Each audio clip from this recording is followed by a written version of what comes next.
Chassidic gems on Parshas Shmos. It says in the pasuk, "Uvnei Yisrael poru vayishritzu vayirbu vayatzmu b'ma'od ma'od." The children of Israel were very fruitful, and they increased very much, and they were very strong. Vayatzmu b'ma'od ma'od. Everything was much. They had many children. They were very strong. And Paro was afraid of them. That's the simple. The Chassidic Torah tell us a secret of how a woman can be privileged to have children. Because it says here, Uvnei Yisrael poru vayishritzu vayirbu. They increased, they had many children, they were very strong. Vayatzmu, and they were very strong. B'ma'od ma'od, very much. That's the simple. The Chassidic Torah say that ma'od is referring to that famous Mishnah in Pirkei Avos. Ma'od have shval ruach. Be humble, and don't be a balgaiva. Be humble, and you know how Bnei Yisrael poru vayishritzu vayirbu vayatzmu. You know how they were able to achieve all that. The ma'od, when they were ma'od shval ruach, when they were humble. Humility is the secret of being fruitful and having children. Continuing with Chassidic gems on Parshas Shmos. So since Klal Yisrael were promulgating and having and increasing and having children in strength, so the Egyptians were afraid. Pen yirbe, maybe he will increase. Maybe the Jewish people will increase, and if a war will come along, they will join the enemy, and etc., etc. That's the simple. The Chassidic Torah is saying like this: Pen yirbe, perhaps they will increase and join the enemy. No, perhaps they will increase. The Chassidic Torah is saying they will increase the perhaps, which means the plan of the Egyptians was to inspire, to arouse in the hearts of the Jewish people sfeikos be'emunah, pen yirbe. Let's increase his suffix. Let's increase sfeikos. Is there a Rebbeinu Shalom? Is there not a Chas v'Shalom Rebbeinu Shalom?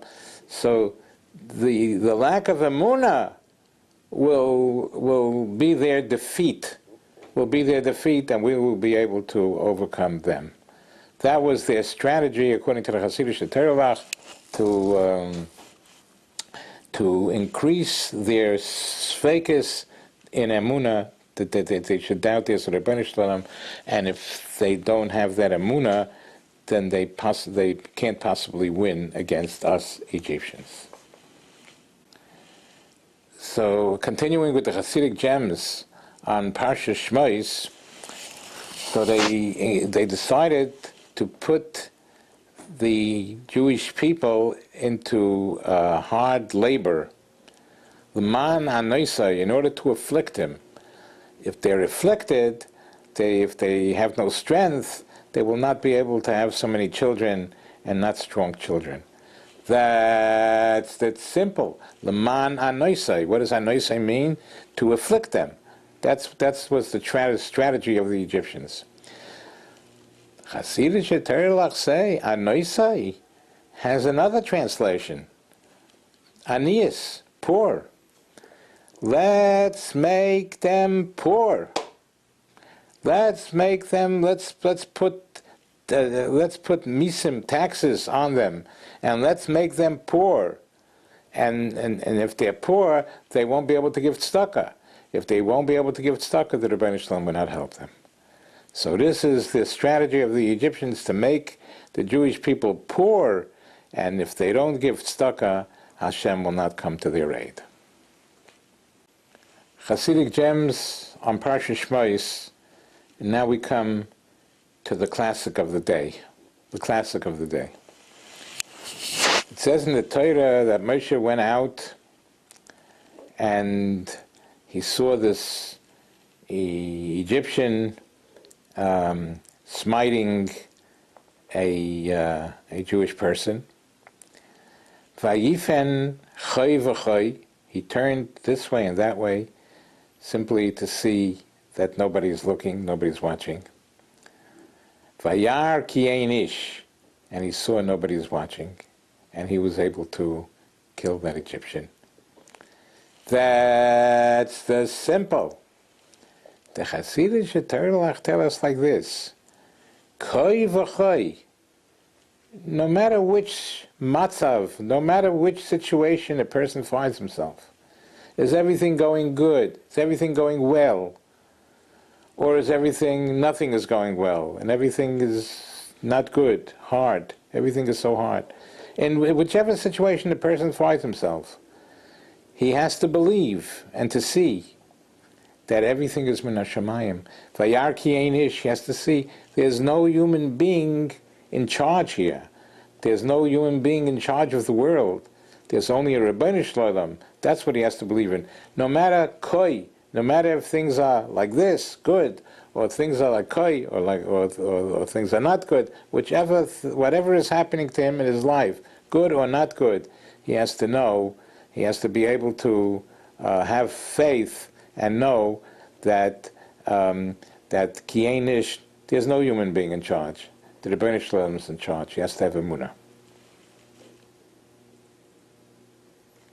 Continuing with Chassidic gems on Parsha Shmos, so it says that the Egyptians were working the Jewish people very hard, and they sighed and they screamed, "Vatal shavosam el hu Elokim min hu avoda," and their shavosam, their screaming to Hashem, min hu avoda, because of the difficult work that they had, that went up straight to Hashem. They're screaming because of the difficult work that the Mitzrayim were imposing upon them. That's the simple. The Chassidic Torah are telling us there could be something even more greater than Avodas Hashem. There could be something where Hashem will listen to our prayers, even more than Avodas Hashem, even more than davening, and that's screaming. When a Jew screams because it hurts him so much, Vatal shavosam el hu Elokim, their screaming went up to Hashem, min hu avoda, not because of the hard work, more than avoda, more than avodas Hashem. Vatal shavosam el hu Elokim, even more min hu avoda, even more than davening and avodas Hashem. Sometimes something is even more than that. When a person screams from the bottom of his heart, he screams to the Rebbeinu Shalom to help him.